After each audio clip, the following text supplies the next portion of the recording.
Hello दोस्तों, स्वागत है आप सभी का आपके अपने परिवार स्टडी विथ रौनक में। इससे पहले की वीडियो में हम लोगों ने एक्सरसाइज 1.3 का क्वेश्चन नंबर 1 एंड 2 देख लिया था। अभी के इस वीडियो में हम लोग एक्सरसाइज 1.3 का क्वेश्चन नंबर 3 देखेंगे। तो क्या है क्वेश्चन? बोला गया है prove that the following are irrationals, यानी कि साबित कीजिए कि जो नीचे दिया गया है वो सभी अपरिमेय संख्या है। तो फर्स्ट क्वेश्चन क्या है हम लोग के पास? 1/√2। तो अब इसे साबित करना है कि 1/√2 क्या है? इरेशनल नंबर है। तो हम लोग क्या करेंगे कि यहाँ इरेशनल था तो हम लोग 1/√2 को रेशनल मान लेंगे। तो करते हैं late 1/√2 is rational.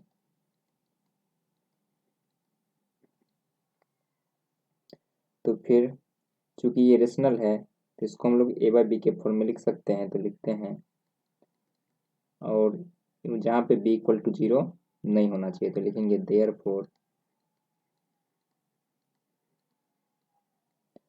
we can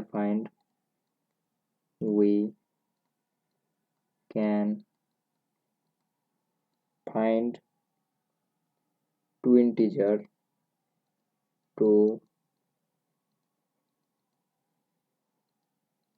integer a b where b equal to not 0। ठीक, तो आगे लिखेंगे सच डैट तो 1/√2 को हम लोग क्या लिख सकते हैं? a/b के फॉर्म में, a/b। ठीक, तो हम लोग यहाँ पे √2 इंटू ए इक्वल टू क्या लिख सकते हैं? b। क्रॉस मल्टीप्लीकेशन से a को √2 से मल्टीप्लाई किए तो कितना हो जाएगा? √2a, और b को 1 से मल्टीप्लाई किए तो कितना हो गया? b। ठीक, तो हम लोग √2 इक्वल टू क्या लिख सकते हैं? b/a। √2 इक्वल टू b/, ये a नीचे चला गया, b/a। हम लोग जानते हैं b/, क्या है? रेशनल नंबर है, क्योंकि ये फ्रैक्शन के रूप में है इसलिए क्या होगा? ये रेशनल नंबर होगा। तो लिखते हैं उसी को b/a is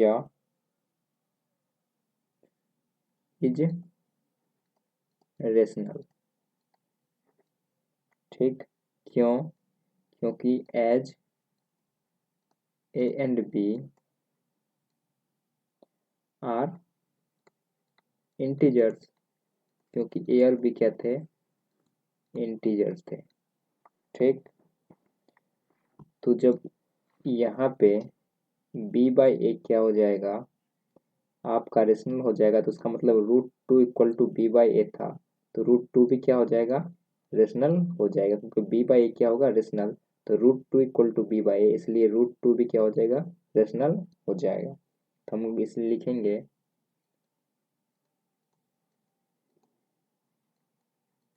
therefore √2 is rational. ठीक, जो कि क्या होता है? गलत साबित होता है, क्योंकि हम लोग को मालूम है रूट के अंदर कुछ भी होगा तो वो क्या होगा? इरेशनल होगा। ठीक ना, रूट के अंदर कुछ भी होता है तो वो क्या होता है? इरेशनल होता है।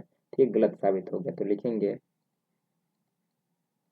which contradicts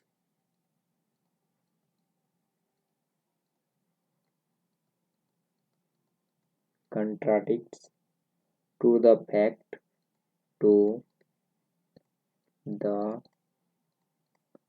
fact that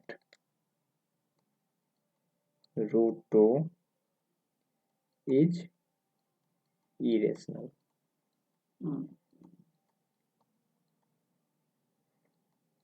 ठीक, तो हम लोग जो मान के चले थे वो क्या हो गया? गलत हो गया।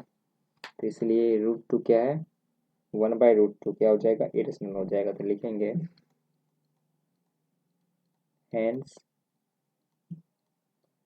our assumption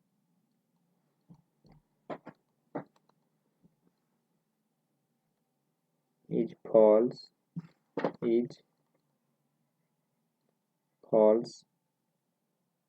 तो क्या हो जाएगा, तो 1/√2 इज इरेशनल।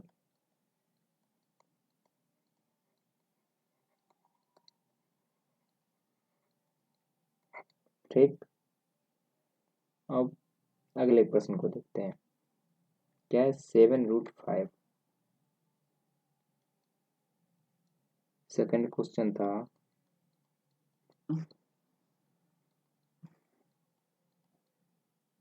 7√5। तो फिर हम लोग इसको भी मान लेते हैं, लेट 7√5 इज रेशनल। यानी कि हम लोग मान लिए 7√5 क्या है, रेशनल है। तो जहाँ पे क्या होना चाहिए, जिसको हम लोग रेशनल है तो a/b के फॉर्म में लिख सकते हैं, और b इक्वल टू क्या होना चाहिए, 0 नहीं होना चाहिए। तो फिर से उसको लिखते हैं,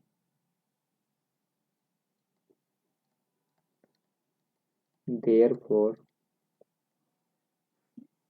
we can find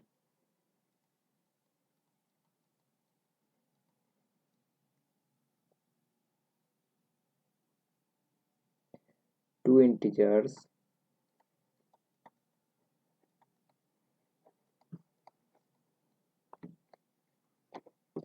a and b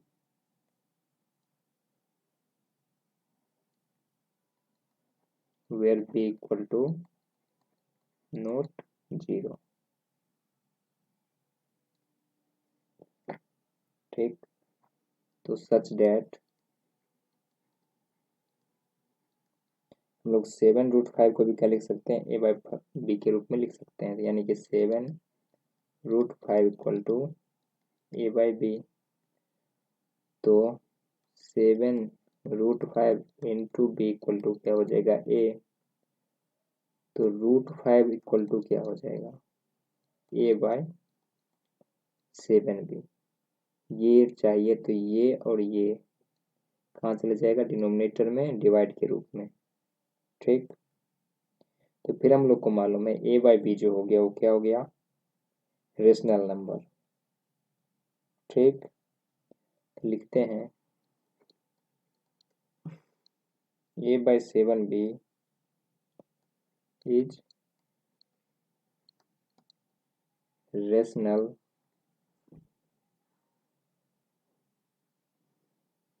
as, क्योंकि a and b are integers. ठीक, तो इसलिए हम लोग जो मान के चले थे a/7b क्या हो जाएगा, रेशनल। तो a/7b यदि क्या हो गया, रेशनल हो गया, तो इसका मतलब √5 भी क्या हो जाएगा, रेशनल हो जाएगा। तो लिखते हैं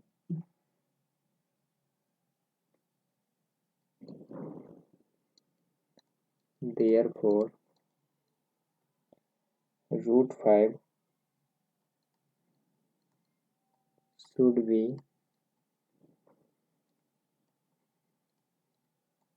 रेशनल। और जो कि क्या हो गया, गलत हो गया। तो लिखेंगे दिस contradicts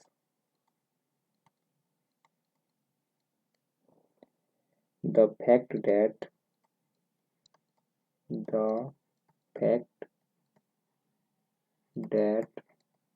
√5 is irrational। ठीक, तो जो कि क्या करता है, हम लोग जो मान के चले थे √5, तो यहाँ पे क्या साबित हो गया कि √5 क्या है, रेशनल है। जो कि कहीं ना कहीं गलत है, क्योंकि √5 होता क्या है, इरेशनल होता है। ठीक ना, तो लिखेंगे therefore our assumption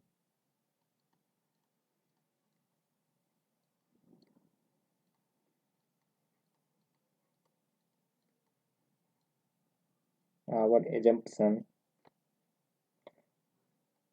that 7 root 5 is rational is false। ठीक, तो उसका मतलब ये हुआ hence 7 root 5 is irrational।